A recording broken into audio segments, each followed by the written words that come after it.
How's everybody doing tonight? Welcome to Cup of Joe with Joe live. Yes, I am here. I am live. A little rougher than usual. Sorry I missed you guys last week. Life throws curves our way, and sometimes we have to adapt. So I'm wearing my Idaho. I lived here before it was cool. Yes, I did. So, how's everybody doing today? We got a couple topics. How you doing, James? Love you. Love you. Thanks for showing up. So, a couple topics I want to cover today. One is cobalt mining in the state of Idaho. Yes, cobalt mining in America. Let's call it what it is. This is cobalt mining in America. This is one of the first times, you know, it's not the first time we've actually mined cobalt in the United States because we're actually reopening a cobalt mine. That is what we are doing. We are in the process of reopening a former cobalt mine here in the state of Idaho. Now, let's go ahead and talk about some of the other implications because Idaho is in the news. Um, yeah, ironically, of all things. So we got cobalt mining in the state of Idaho. Yes, we do. Number two, Snake River dams. Army Corps of Engineers looking at blowing a few of those things up. Why? Salmon runs. Nuclear Armageddon. This is a particular interest. Reason why is because the Netherlands, of all places, the Netherlands actually came out with a report on white supremacists, extreme right in the state of Idaho. I mean, how bad is it when the Dutch come after you for your white supremacy?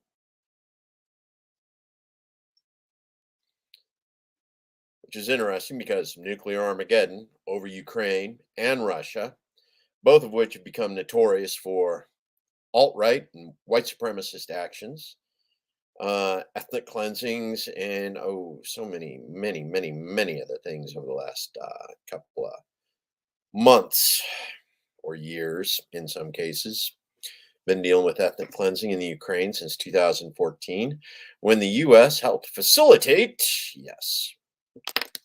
Then, of course, we get to come back to marijuana, medical marijuana. We are down to one of four states, Idaho, one of four states in which there are no, count that, no concessions for medical marijuana. For that matter, very few concessions regarding, 250 years in America. It's a long time. Okay, medical marijuana in the state of Idaho. We were one of the last states for Kind Idaho. This is an organization I'm actually associated with, familiar with. So I'm going to go ahead and pitch it. Why?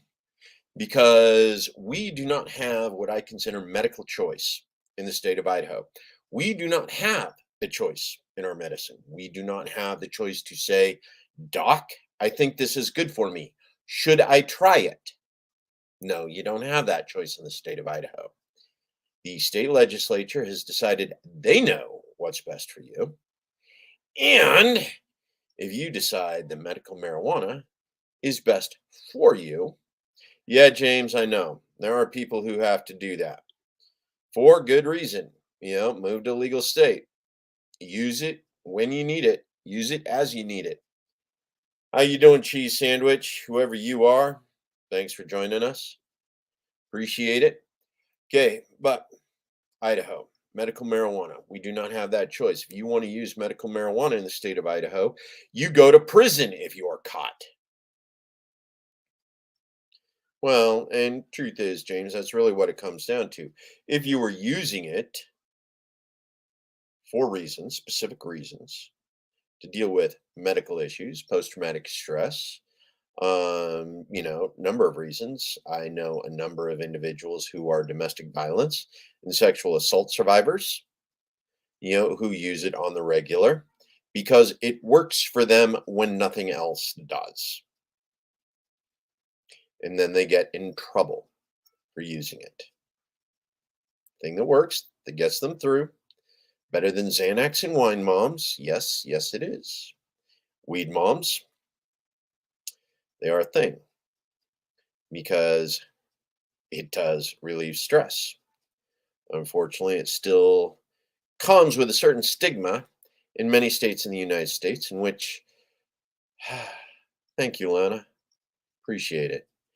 Marijuana use still comes with a stigma in which, in many states, even where it is legal, even where you are authorized, even with a medical marijuana card, simply being in possession of a medical marijuana card in states like Oregon and Washington and several others is justification for child protective services and family services to come in and take your children.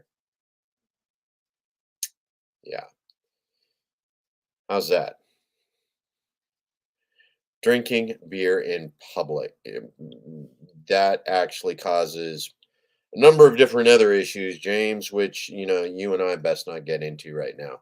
And thank you, Lana. We do appreciate that. Those of us here at KRTD like, share, love, let people know about what's going on in the rest of the world. Independent opinions and reports from around the world, around the United States. That really is what this is. This is my vlog, focusing on issues, surprisingly, that affect the world through Idaho. Medical marijuana, medical choice in the state of Idaho. So this weekend, we actually start again for the next election cycle, collecting petitions for the Citizens Initiative in the state of Idaho in order to legalize medical marijuana, start the process of informed medical choice, using marijuana specifically for medical reasons to help relieve symptoms of issues, social, mental, physical, of which medical marijuana is a proven beneficial use. Smoke more, be happy. For those of you who don't like smoke, there's edibles. We even got people out there working on cannabis beer.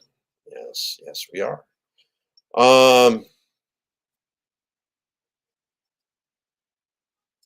James, we're whoop.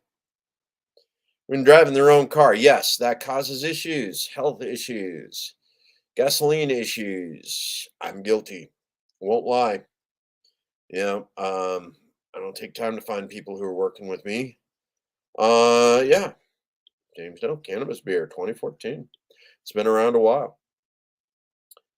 But yeah, so Kind Idaho, for those of you who are paying attention, uh,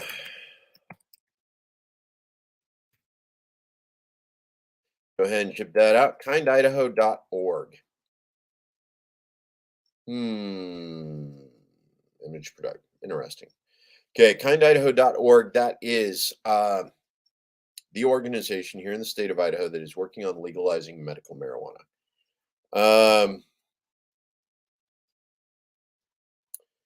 Yeah, olive oil.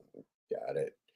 I'm not going to get too much into the details of using cannabis flower instead of hops for your beer. That's for brewers. It's for cannabis aficionados. Not what I'm going to do today.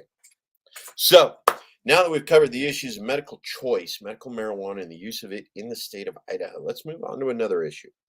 Cobalt mining in the state. Reason why is because we are dealing with embargoes. Yes, embargoes. Believe it or not, China is saying that they aren't going to sell us certain kinds of rare earth minerals, of which cobalt happens to be one. So, what are we doing? We're reopening mines that we closed back in the 1970s because of environmental reasons. This is one of those things that's really interesting about the concepts of environmentalism versus conservationism. Are we looking to protect the environment or are we looking to conserve resources? Now, a lot of the things that have benefited conservationism because of environmentalism is that a lot of the resources and strategic reserves in the United States have been preserved. Okay. We have not been mining cobalt in the state here in the United States. We have not been mining rare earth minerals. We have not been mining lithium. All of these are things that we have intentionally and deliberately gone in and bought for pennies on the dollar from other nations. Lithium mines down in Brazil, cobalt mines in uh, China. One of the reasons why we thought we were going to do so well in Afghanistan was because it was mineral rich. There were an awful lot of these rare earth minerals that we thought we were going to be able to get it, except we never got around to actually mining the country and, pulling those resources out. Here we are. That's the point. It's all about the environment until you can't buy everything you need from somewhere else. Democratic Republic of Congo, another place that's been mineral rich that we've been exploiting. We've been buying rare earth minerals on the cheap from other nations rather than, actually paying fair market value in order to ethically harvest them from the earth here in the United States. Now, this is particularly interesting. Reason why is because that cobalt mine is actually at the headwaters of the Snake River. Remember me mentioning earlier the Snake River, the idea that the Army Corps of Engineers and the environmentalists were going to go in and blow all the dams along the Snake River in order to facilitate salmon runs, increase the biodiversity in our rivers and streams here in the Pacific Northwest. Now we have a cobalt mine that was closed for environmental reasons, opening up at the headwaters of the Snake River, Columbia River, and of course, all of the aquifers down underneath all of those rivers.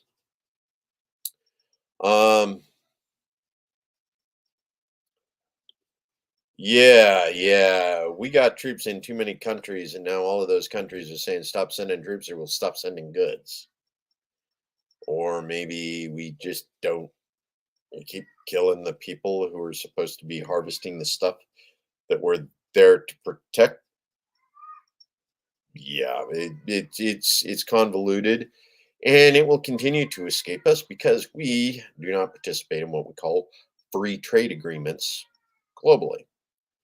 We coerce advantageous trade agreements rather than fair trade everywhere we go around the globe.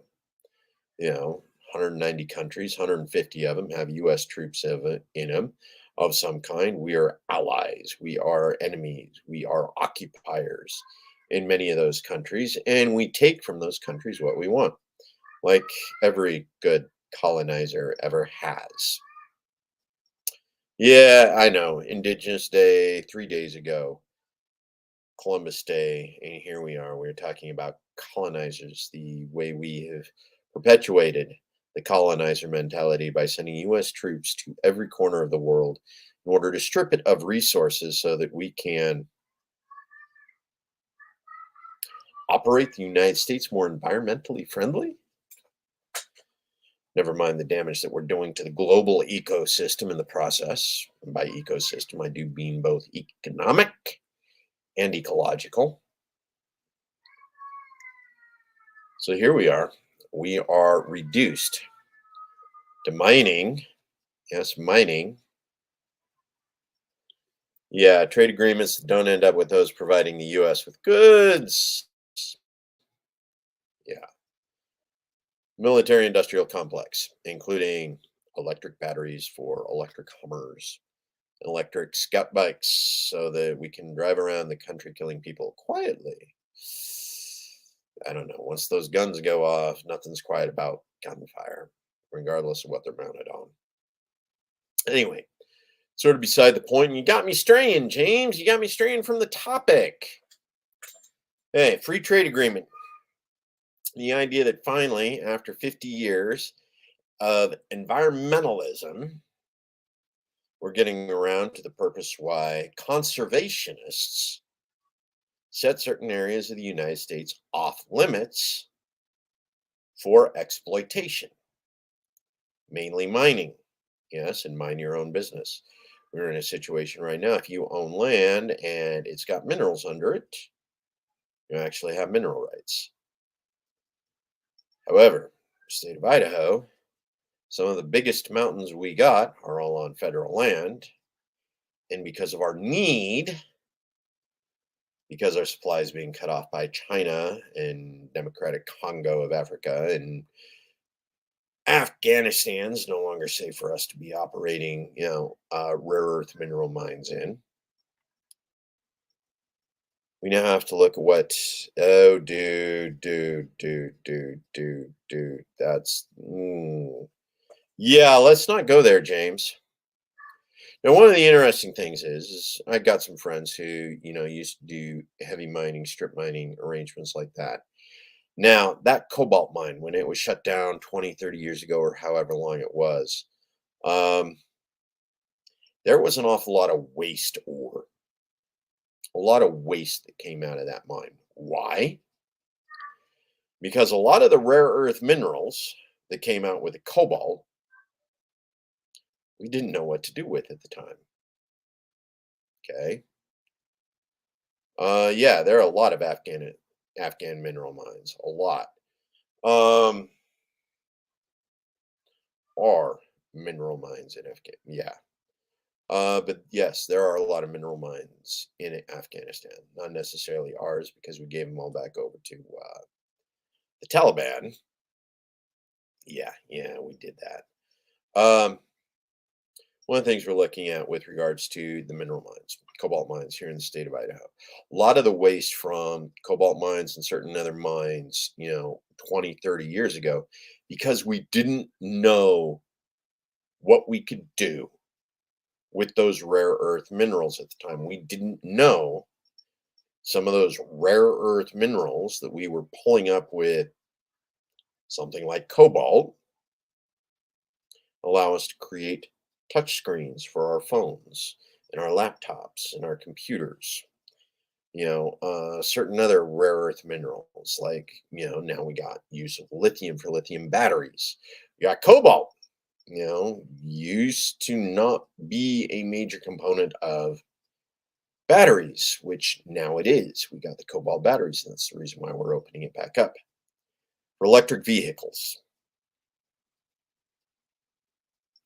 we are reopening a cobalt mine at the headwaters of the Columbia River so that we can poison everything downstream in order to make sure that we have batteries for electric vehicles, that our electrical grid infrastructure is incapable of supporting powering on every night.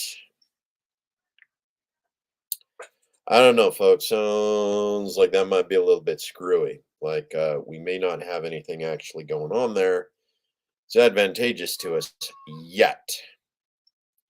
We're in the process of subsidizing energy. We're in the process of subsidizing power developments that still have not crossed over the crossover point where they're actually cost effective, where they are economically and ecologically sound. Thank you, Amberly. Definitely appreciate it. Um, Hydroelectric. It's one of the few clean things, and this is an interesting thing. Reason why is because we have an awful lot of people that are looking at blowing up dams along the Snake River, along the Columbia River. These are hydroelectric dams. They are clean, probably some of the cleanest energy we got, and it actually uses the natural cycle of water, evaporate from the ocean, bring it over the land, drop it down, and the earth provides that clean energy. It is a renewable. As long as we keep dropping water in places where it ends up upstream from these hydroelectric turbines, generators, we have clean energy. Nature provides us probably one of the most effective gravity batteries ever created, because water moving down turns the turbine, creates water. Water mills, windmills, some of our earliest forms of being able to use our engineering experience, knowledge, feats in order to create free energy in perpetuity so that we can continue doing something without consistently putting in human labor into the process. Dutch had windmills. Oh, let me get back to the Dutch. Netherlands, we're going to talk nuclear war a little bit later. But here we are. So they're talking about blowing up clean energy for biodiversity. And yes, 40 acres and a mule, get your mule. Going to be cleaner energy than that cobalt mining upstream of so many places. And the reason why is because those headwaters, if that mining is done the way mining used to be done 50 years ago, or even the way that mining is currently being done in China or Afghanistan or the Congo, everything downstream is going to turn into wasteland. Now they say they're going to subsidize the mine so that the mine is still able to be profitable while operating in an ecologically friendly manner, to withdraw all of that cobalt out of the earth to make batteries for those electric vehicles. Yeah, well, Europe needs to be less dependent on Russian energy. Well, I mean, the truth is we spend an inordinate amount of resources creating energy. What are we using the energy for? Imperialism, money, data transfer, big buildings, empires. What are we really doing with all of that energy that we create? What are we doing with all that energy that we use? You take a look at places like Texas and California right now. Energy consumption during certain times of the year are actually higher than energy production capability. You know, working with solar power, working with solar panels, working with people who are upset because when the solar company went in to install their system, they didn't install it as good as they were told it was going to be. Yeah, we could only finance half the system that we promised you, half the capability we promised you.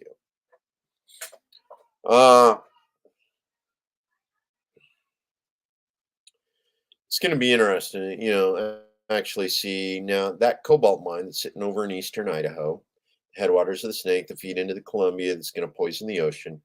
They say they expect about a 7-year run out of it before they exhaust the cobalt. Now, the interesting thing when it comes, nothing for free in America, never is, never is. Um, one of the things about reopening mines, and hey, Dolores, glad to see you. Thanks for stopping by. Miss you, man. Miss you. Miss you so much. I'm glad. I hope things are going good for you. Hope things are working out where you're at with what you're doing. Um, so one of the things that we start looking at with regards to mining in Idaho. Now, for those of you with a certain amount of geological experience, The mountains in Idaho, they're wilderness areas. They've been preserved. We've not operated mines. We've not operated coal mines. There are a lot of natural resources that are buried under the mountains in Idaho. Once we shut down silver mining, once we shut down gold mining, once we shut down some of those that at the time were not cost effective rare earth mineral mines, um, we shut down a lot of the capacity here in the United States. Yeah, and it's going to poison rivers, it's going to poison oceans. You know, um, yeah, it's going to be bad, James. So, one of the things that we look at with regards to all of that conservation is 200 years, 100 years, 150 years of untouched resources here in the state of Idaho, ready and waiting for that time when America needs those strategic reserves. Like now, because we've managed to piss off enough allies and free trade partners that we are the ones being embargoed. We are the ones being sanctioned. We are the ones being divested from. Boycott, divest, sanction, BDS. Okay, it used to be that was a nasty word when we talked about the U.S. doing it to Israel. Boycott, divest, sanction. Things that were economic warfare. Yes, economic warfare. Boycott, divest, sanction. It's one of those things we've done to other countries. We've done it to Cuba. We made it illegal to trade with Cuba, effectively legislating away free trade. We federally instituted boycott, divest, sanction of Cuba. We're in the process of doing that with, oh, hey, sound alerts. Yeah, we trade Tobajuk. Uh, you know, we're doing the same thing with China right now. Well, not so much China, but China's doing it to us. But we did it to Russia. We've done it to Cuba. For a while we were doing it to Afghanistan. We continue to do an awful lot of these things with regards to issues on the left and right. Boycott, divest, sanction. We made it illegal in some states to even talk about the idea of a boycott, divest, sanction with regards to apartheid countries like South Africa, and Israel. Yeah, left talking about that. China, of course, China isn't doing anything to America right now. We're dealing with that. These are issues that we continue to work with and deal with. So, okay, you have to deal with that. Now, in the meantime, people are actually talking, other nations, 190 nations around the world are actually looking at the US and talking boycott, divest, sanction the United States. We aren't. It's news to me. Idaho just got into a 2-year trade agreement with wheat to Taiwan in exchange for, believe it or not, we actually train Taiwanese jet pilots here at Gowan Field here in the state of Idaho. We got some F-16 pilots. We do some training out here. Yeah, believe it or not. Yes, yes, yes. We train combat pilots here outside of Boise from all around the world. Taiwan, Saudi Arabia, Ukraine. Yes, they come here and they learn how to fly combat missions in U.S. aircraft. Didn't know Idaho was so prominent on the foreign policy things, did ya? Yeah, Panama. I have no idea what you said. So, patriotism, religion of the rabid.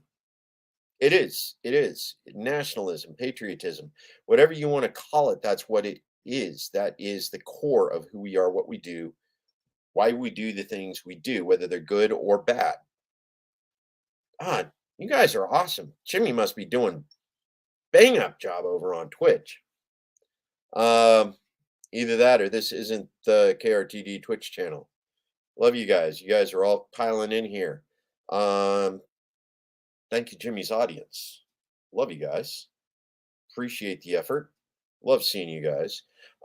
Truth or wrong? Let's go ahead and take a look at what you got here. Yeah, move out all bases right on China's head that aren't in the Philippines or other sovereign territory. Okay, sovereign territory. That means we have a sovereign agreement with them. Yeah.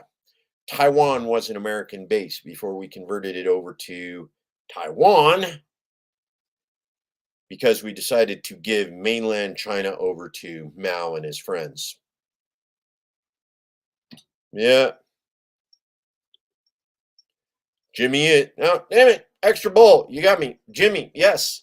She nailed it. Me using her channel. Yeah. Love you guys. Thank you all for showing up. Appreciate it. Don't know what it is you guys all got going on. Yeah, Sandy in the chat gang. Absolutely. But yeah, Twitch knocking it out of the park, folks. Love you guys. Awesome. Jimmy will actually be coming on right after me, I believe. I'm not sure what her new schedule is. Who's Crimea River? Yes, we're definitely Crimea River. Let's talk about that. Hello, what's up? So we're talking about nuclear war. Okay. Russia's talked about nuclear repercussions for attacking Russian targets. Whether that was done by the US or the Ukraine, Putin has actually talked about using nukes. President Biden has actually talked about the possibility of nuclear Armageddon, the idea of nukes in response to nukes, mutually assured destruction, all of those things. Don't know who you're talking to, Votia. Appreciate it, though. We actually got enough coastals that, if Poseidon were to truly take care of it, Hawaii would be up. There's a couple other coastal facilities, U.S. Navy bases, Marine bases. Yeah. No, the thing is Crimea actually belongs to the Crimeans. It was a Russian naval facility. A lot of Russians moved in there to help facilitate, its navy. Russians moved in with their family. Some of them decided to stay. Yeah. And that's an interesting topic. Does Russia have a first strike rule? No, they don't. Only the United States has a first strike rule. I'm not Jimmy Valtia.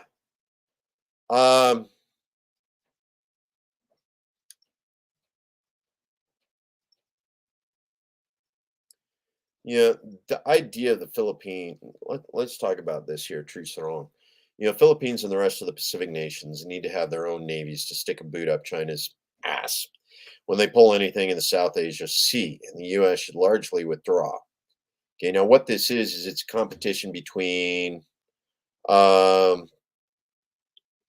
Extra Bowl, appreciate that. So back to this issue with the Pacific nations and their own navies.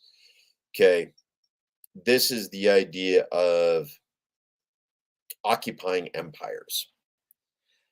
Our the big argument is you can't have the United States leave one of its colonies because the second it leaves the colony, it's going to be replaced by military from a different empire. Okay. Are you actually looking at the Chinese empire? Are you looking at, one of the other new empires that are developing as a result of, Chinese empire, Russian empire, a resurgence of NATO, the Western European Empire, you know, Holy Roman, Holy European, whatever they decide to come up with. Uh, the Indian Empire. Let's talk about the concept of a potential Indian empire. India, China, Russia, US. We represent NATO. In concept, those are the powers. These are the multipolar, polypolar, however you want to phrase it, powers that currently exercise influence over the global stage. Um, and no, they shouldn't. Absolutely not. The idea of empire comes with homogenization.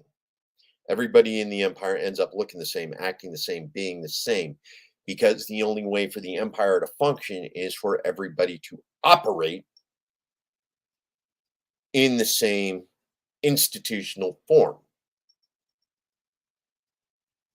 which is why global global homogenization through any empire is ultimately bad.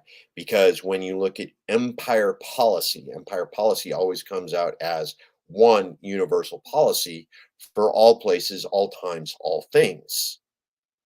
It removes ingenuity. It removes economic responsibility for regions. Because now you have a universal environmental policy that doesn't work in certain areas.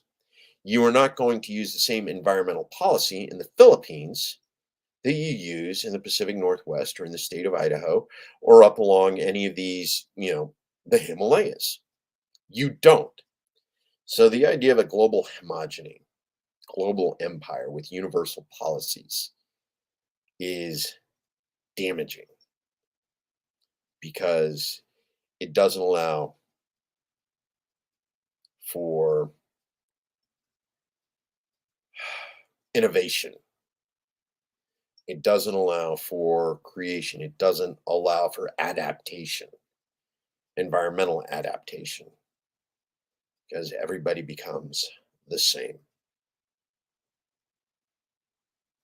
That's why empires as a concept is such a bad idea, and why we as a global community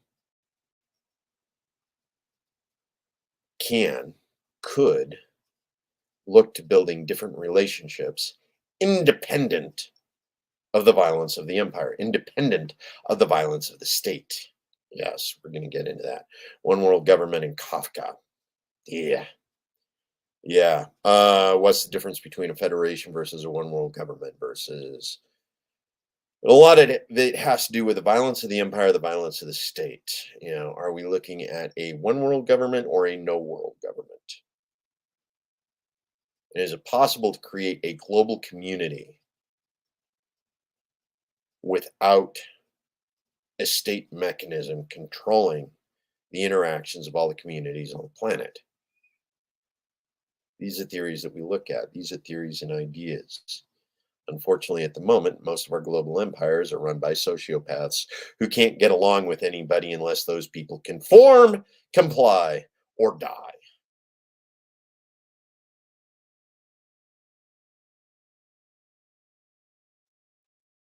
Yeah, and that's an argument. They sold it. Ray Bradbury, he sold Star Trek, the Federation of Planets, Earth, one world government, as part of the Federation of Planets. What were we? What are we? How do we begin? Yeah, truth's wrong. We're talking about massive decentralization. Uh, AI as a consultative, interesting concept. We have to explore that as we start looking into things like transhumanism. The idea of the implants. I know I don't want Elon's implants because Elon is an authoritarian statist, and I don't want anything he's touched in my head. But the idea does exist. Massive decentralization through AI. The idea of actually being able to use some of the AI concepts that we see so often these days. Halo as an AI concept.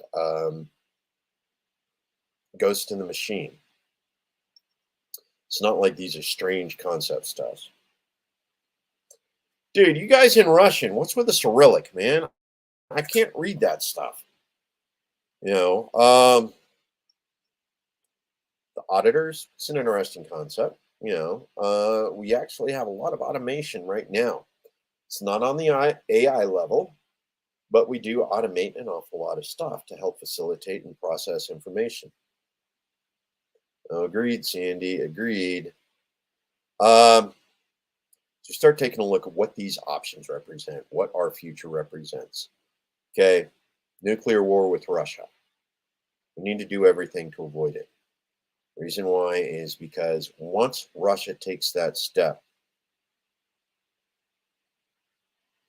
blockchain, interesting. Once Russia takes the step as far as military action, use of nuclear weapons, okay, now this comes down to who's actually going to do first strike.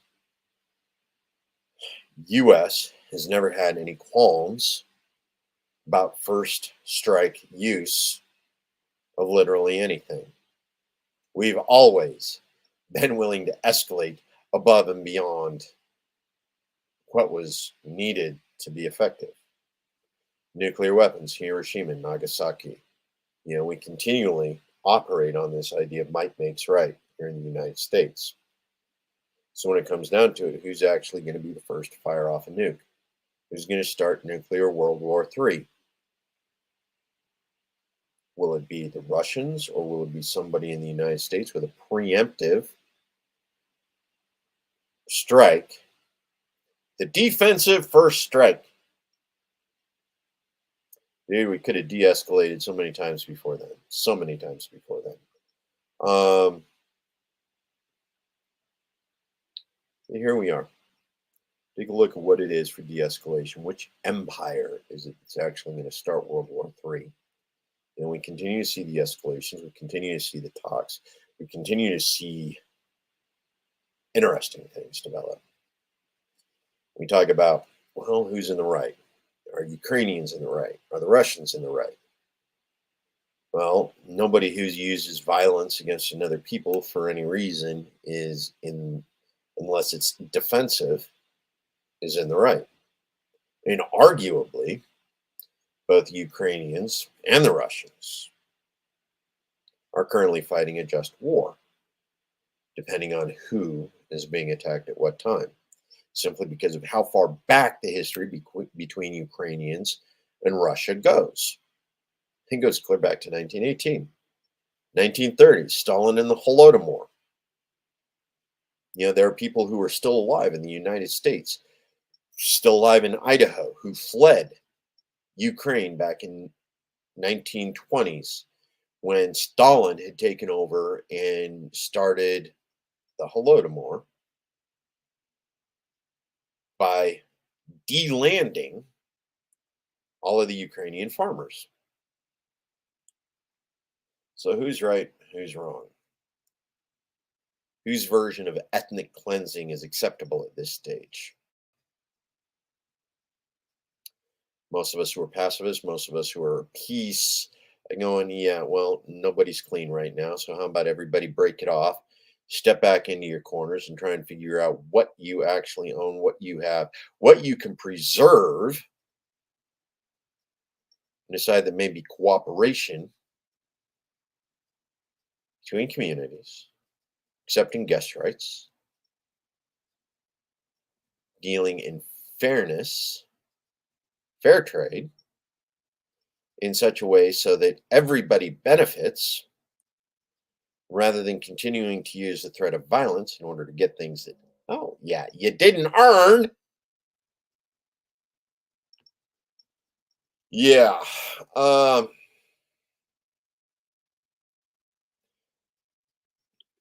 That's a lie. The CIA has been building for how long? There's an argument right now that Ukraine had weapons of mass destruction in it, bioweapons, no less.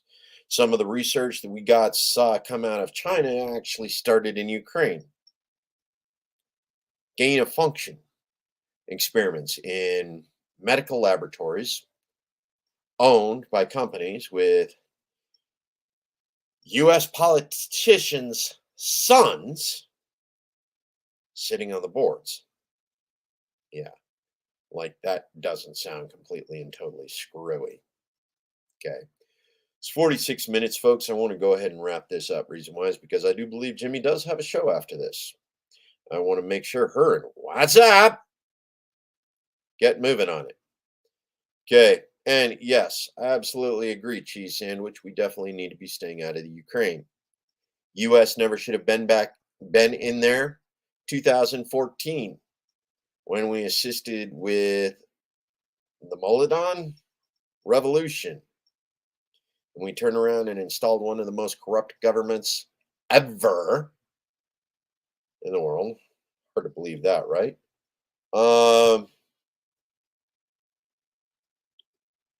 Yeah, we move weapons in and out unregulated all the time. Serious problem.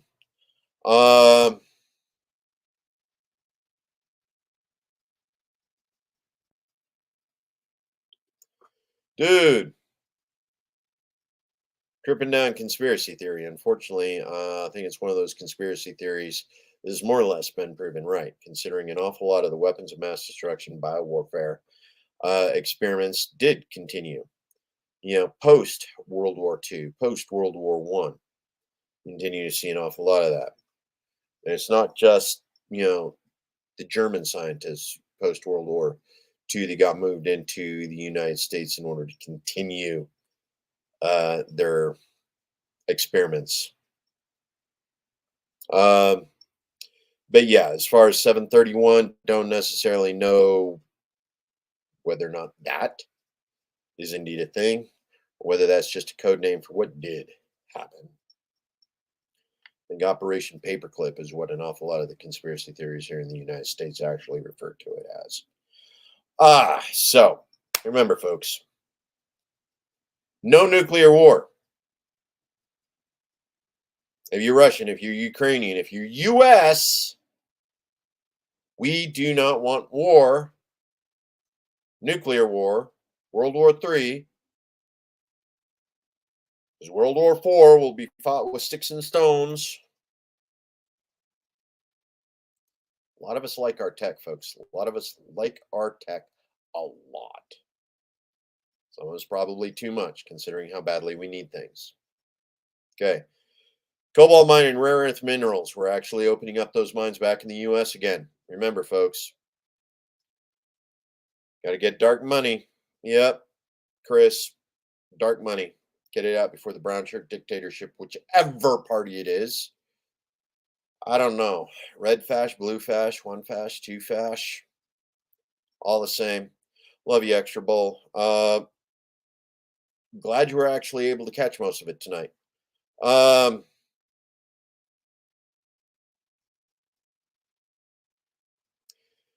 That would be an interesting concept, true Sarong. The idea of the AI is running World War IV or even running World War II is within the realm of possibility. I believe they actually did a Star Trek on that. Yeah. And nuclear war would be the stupid. Doesn't mean we haven't done stupid things before. Doesn't mean we won't do stupid things in the future. Hopefully nothing that stupid. Still, it's where we're at. So, nuclear war, stay out of it. Rare earth mining in the United States, specifically in the state of Idaho, as well as the toxic environments that can be created for that in major population centers downstream. Reason why is because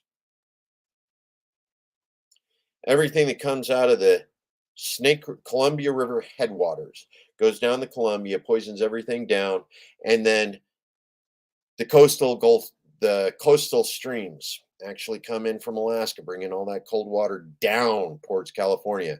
Will end up being poisoning coastal life all down the West Coast. All down the West Coast. It's one of those reasons everybody who's paying attention to what is going on with regards to ecological environmentalism and conservationism needs to pay attention to what's going on in the state of Idaho with regards to the new mining industries that are being opened back up in order to produce these rare earth minerals for United States industry. All of these fun toys that we love so much. Take care of the environment. Okay. Dams, they're clean energy. Unless you can find a way to replace the power cleanly that those dams produced, blowing those dams just creates a further strain on our energy grid. We need to be careful what's going on with those. Medical marijuana. Medical choice, folks. Take care of your family, take care of your friends, take care of your neighbors. Whether you use it or not, somebody you know does. And somebody you know, that medical marijuana is the best thing for them. So much better than anything PharmaCore is currently offering. Take care of your family, friends, and neighbors. Give them medical choice. Okay. Going back to mining with hammers. Absolutely. Not for profit. Love you guys. Thank you all for joining us. Thank Jimmy for letting me borrow her Twitch audience. You guys, a bang up. Love you guys. Take care. All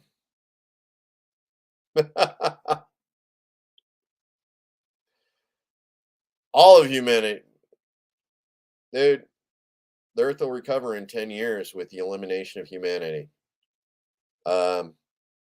Unfortunate truth, but that's where it is. James, we're working on it. We're currently doing the Kerberos News, trying to make sure that we understand the entire network. We have a Twitter feed, we have a Twitch feed, we have the YouTube feeds, and of course we have the Facebook feeds. Okay, and a lot of this stuff goes onto the website. It gets stored, maintained, produced, so you can keep coming back to it. And then I think some of our providers, some of our